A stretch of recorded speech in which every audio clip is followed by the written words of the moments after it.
Алды кийип турган шубаны мына өзүң үчүн алды десе болот. Машинаны мен үй бүлө үчүн алдым. Негизичи адамдын баары эле мындай жаны жок, сезими жок эле адам күлбөй койбосо атага баардык адам күлөт. Азыр мындай болуп атпайбы? Азыр мисалы калыстыкты көрүп турсаң да айта албайсың да. Себеби айтсаң тепкилеп кетерин билесиң. Чачы жок лысый көрсөң артист деп бил, Яндекс айдагандарды көрсөң таксист деп бил. Сен үчүн могу гүлдү алдым, сен үчүн могу кинотеатрга билет алдым, сен үчүн могу кафеге демет койдум, шектен тамактанабыз деп. Өзүң понтуң уруп жүргөң менен ишиң жок эле, сен үчүн деле бакыр бересиң да, турабы? Омейдече, окуя, срозун кара. Саламатсыздарбы, Кыргызстан телеканалынын жалпы көрүүчүлөрү, эфирде 15 суроо долбоору. Бүгүн бизде конокто коомдугу болуп жаткан терс көрүнүштөрдү сатирага салып, элдин маанайын көтөргөн Бештапан тобунун кодулу Союзбек Сейтказиев. Саламатсызбы? Саламатчылык. Маанайыңыз кандай? Жакшы, Кудайга шүгүр. Кандай келип алдыңыз? Ушундай келди. Өзүңөр кандайсыңар? Жакшысыздарбы? Ден соолугуңар жакшыбы? 15 суроону даярдап алып отурасыңар. 15 суроону даярдап койдук. Даярсызбы? Даярбыз, даяр үчүн келдик да. Анда баштадык. Эң алгачкы сурообуз мындай болсун. Союзбек Сейтказиев бул ким? Союзбек Сейтказиев бул ким деген суроолор ушул көп берилет негизи. Көп берилет. Союзбек Сейтказиев бул эми Кыргызстандын бир жараны, кудул болом деп жүргөн бала. Бала десем турат, киши дейт. Союзбек Сейтказиев ошол кадимки эле бир пенде да эми. Бул дүйнөгө жаралган канча адамдар болсо ошолордун катарын толуктаган бир инсан. Кандай жаңылыктарыңыз бар? Жаңылыктарыбыз күн сайын жаңылык болуп атпайбы, көрүп атпайсың. Эртең менен турсаң башка жаңылык, түштөн кийин башка, кечинде башка, уктаарда эртең менен эмне болуп кетер экен деп уктап аткан кез азыр. Анан эми чыгармачылыкта болсо сурасаңар жаңылык деле азыр мындай жаралбай атат. Карантин болду, андан кийин мунугу концертке уруксат берилбей атат. Концерт деле койбой атабыз. Жаңылыгыбыз деле жок, эл катары жашап атабыз. Кудулдук өнөр менен кандай материалдык байлык топтодуңуз? Кудулдук өнөр менен кандай материалдык байлык? Кудулдук өнөр менен мен эми ушул кудулдук өнөргө келгенден бери ашыкча мындайча айтканда кошумча деле бир иштерде иштеп көрбөптүрмүн. Анан акыркы 3-4 жылдан бери мындай тамадачылык жагын алып ушинтип келатабыз. Анан кудулдук өнөр менен материалдык байлык деле топтогон жокпуз, топтой эле элекпиз. Алгачкы жолу сахнага аттанган күнүңүз эсиңиздеби? Алгачкы жолу сахнага аттанган күнү баарыныкы эле эсимде болсо керек. Мен биринчи 2003 жылы декабрь айларында Ошко баргам. Анан 2004 жылы ушул март айларында, февраль айларында ушу концерт коюп балдар менен сахнага чыкканда эми коркуу сезими башка болот да, баары коркосуң да, буттарың титиреп, айта турган сөздөрүң таппай, толкунданып. Тамада болуп иштейм же болбосо кудулуктан тышкары депчи. Иштегениңизге канча болду? Бир 3-4 жыл болуп калды го дейм.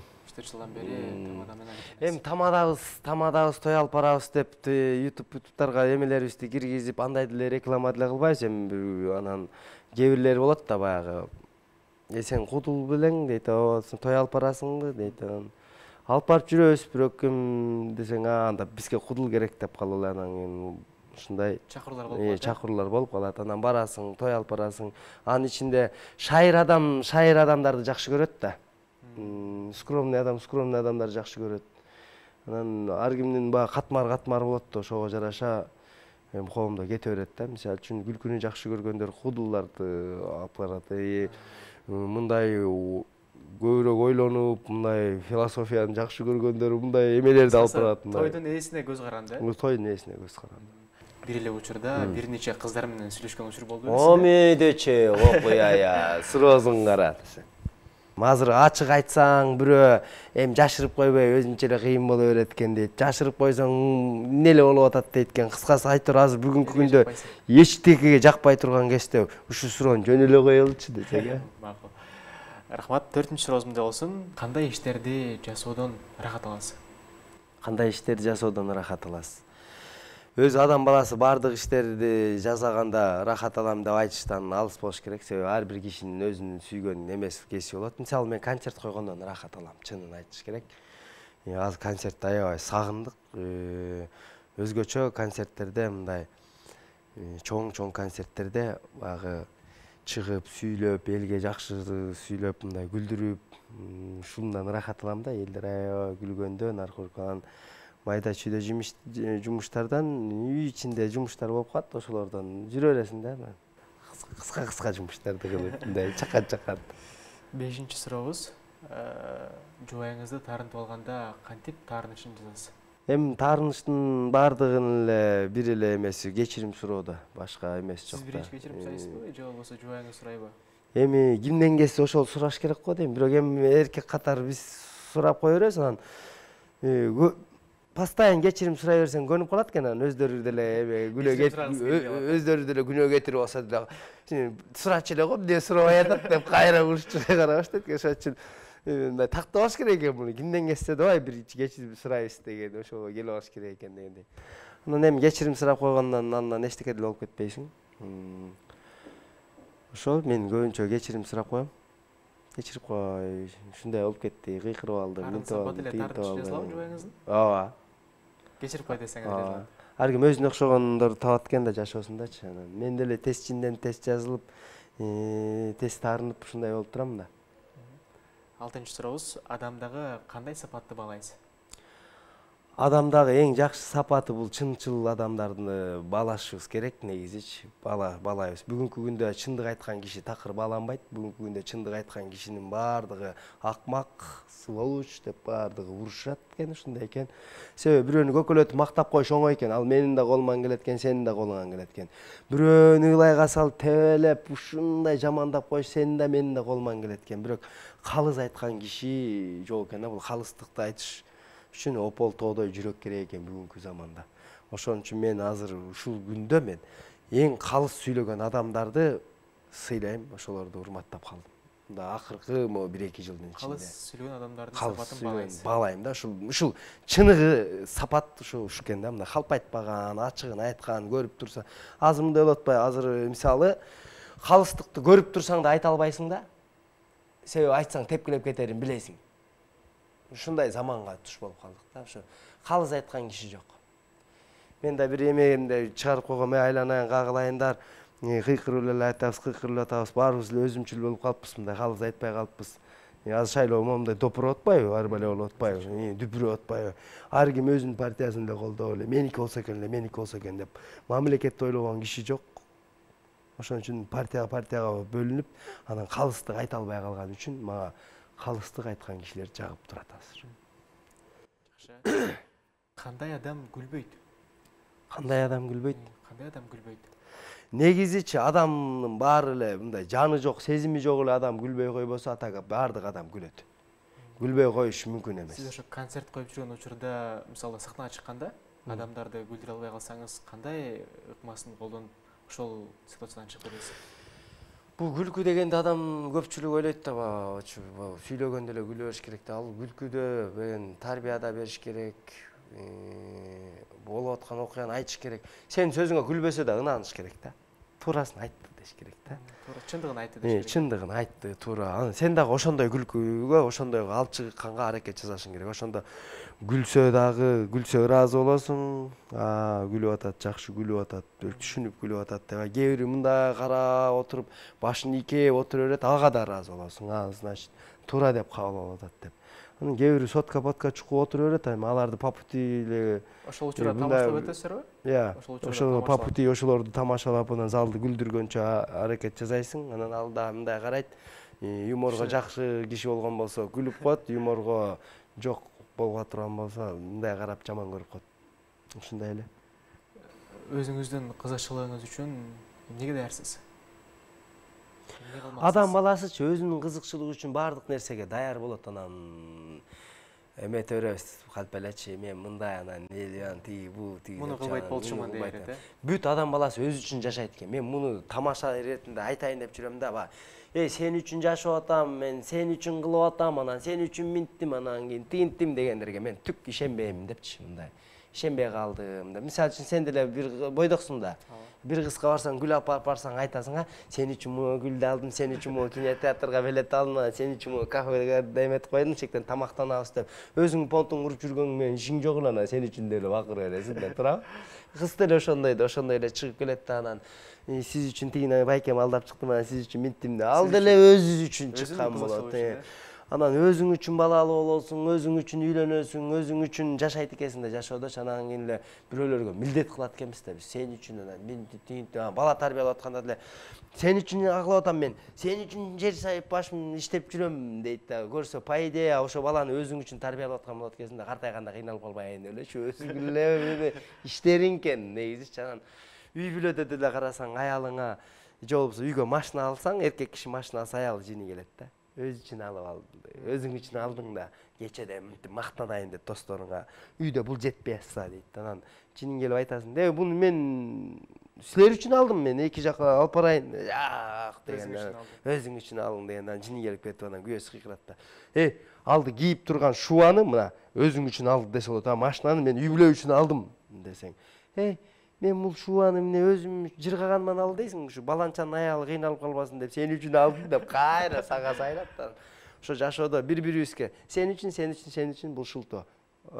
Негизин алып караганда биз өзүбүз үчүн эле жашап, өзүбүз үчүн эле аракет кылат экенбиз. Ошон үчүн өзүң үчүн даярсыңбы деген, даярбыз, өзүбүз үчүн кандай иш аракетке барышка да даярбыз да. Сизден бир тамаша болсун анда. Не тамаша? Тамаша айтып берсеңиз дейм да.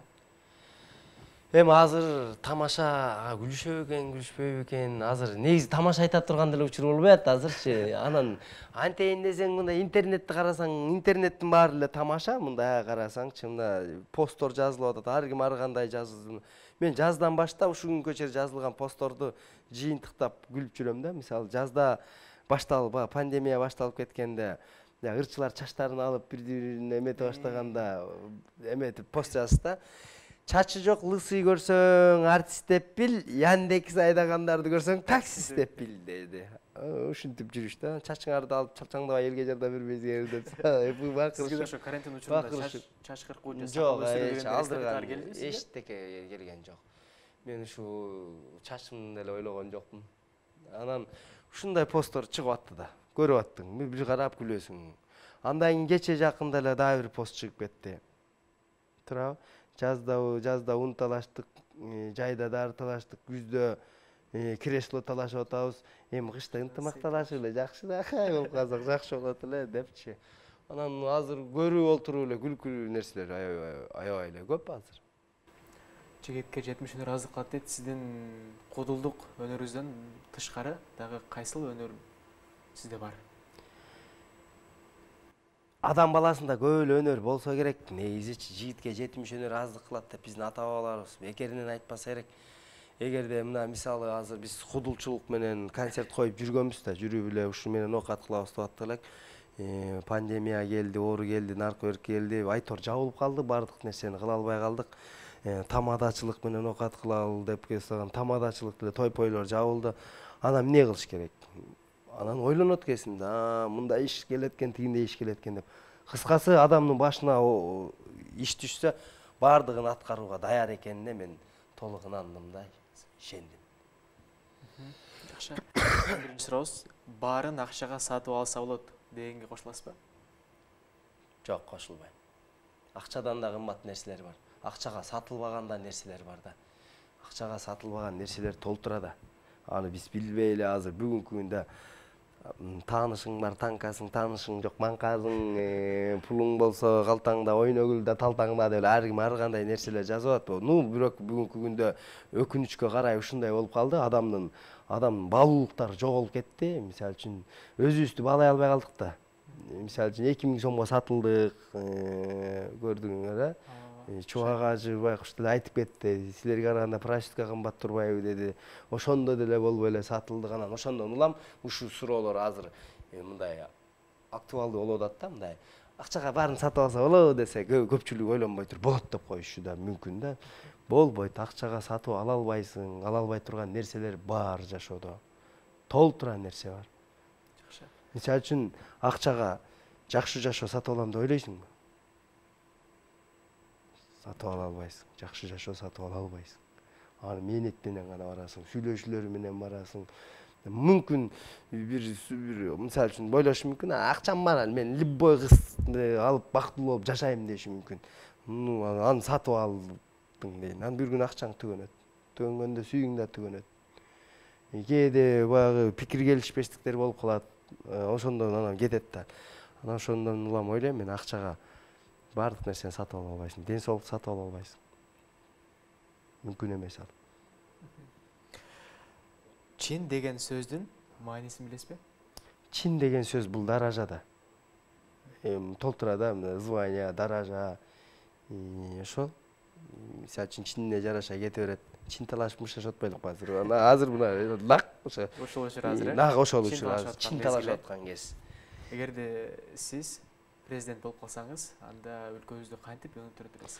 Чынын айтканда мен президент болом деп ойлонгон эмесмин, ойлонбогон нерсеңди айта албайм да. Аны билбейм, мен президент деп өмүр ойлонгон эмесмин да, мен президент болуп калсам, анан мынтсем, тинтсем. Мен мыкты кудул болуп калсам деп кыялданам. Мен элге ушул мыкты күлкүлөрдү тартууласам, анан ушу тарбиясы бар күлкүлөрдү тартууласам, момундай болсом, тигиндей болсом деп кыялданам. Мен өмүрү чиновник болуп кыялданып көрө элек. Мен бала кезимден чиновник болуп кыялданган эмесмин.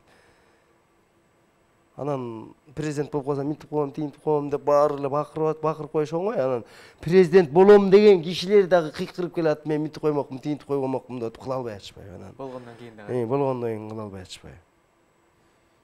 Жакшы. Эгерде сиз кайра баштан төрөлсөңүз, анда ким болот элеңиз? Эми кайра баштан төрөлсөм деле ушул болмокмун. Сизде өкүнүч башкача төрөлүп кала белем десең, Сизде өкүнүч жокпу мындай? Же болбосо башка кесип тандамакмын, же болбосо өкүнүчү жок адам болбойт. Пайгамбарлар өкүнгөндөн кийинчи бизчи.